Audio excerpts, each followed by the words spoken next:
नहमदुहु व नसल्ली व नसल्लिम अला रसूलिहिल करीम अम्मा बाद बिस्मिल्लाहिर रहमानिर रहीम। अस्सलामु अलैकुम व रहमतुल्लाहि व बरकातुहू। मेरा आज का मौजू है नेक बीवी अल्लाह ताला की नेमत है।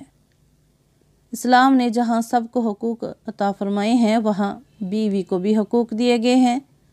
कुरान पाक में शाह फरमाया गया है, हुन्ना लिबासुल लकुम, यानी तुम्हारी बीवी तुम्हारा लिबास है।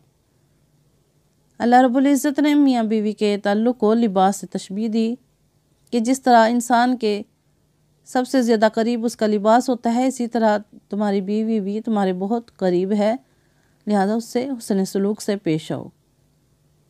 हदीस मुबारका में है, मुस्लिम शरीफ की हदीस पाक है, नबी करीम अलैहिस्सलातु वस्सलाम ने इरशाद फरमाया, खैरु मताइ दुनिया अलमरअतुस सालिहा, यानी दुनिया का बेहतरीन सामान नेक बीवी है।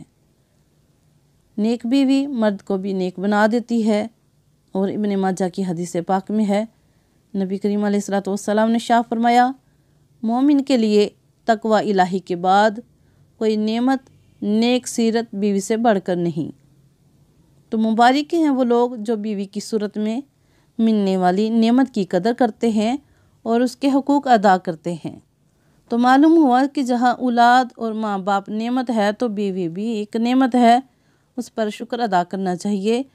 और दुनिया में जन्नत ये है कि मियाँ बीवी दोनों नेक हों और एक हों।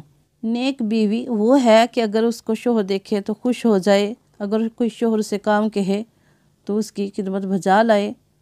अल्लाह ताला से दुआ है अल्लाह रब्बुल इज़्ज़त तमाम मियाँ बीवी के दरमियान मोहब्बत उल्फत पैदा फरमाए और अल्लाह ताला हमें खुशी और गमी के हर मौके पर शरीयत पर अमल की तौफीक से नवाजे। आमीन सुम्मा आमीन। व मा अलैना इल्लल बलागुल मुबीन। जज़ाकल्लाहु खैर।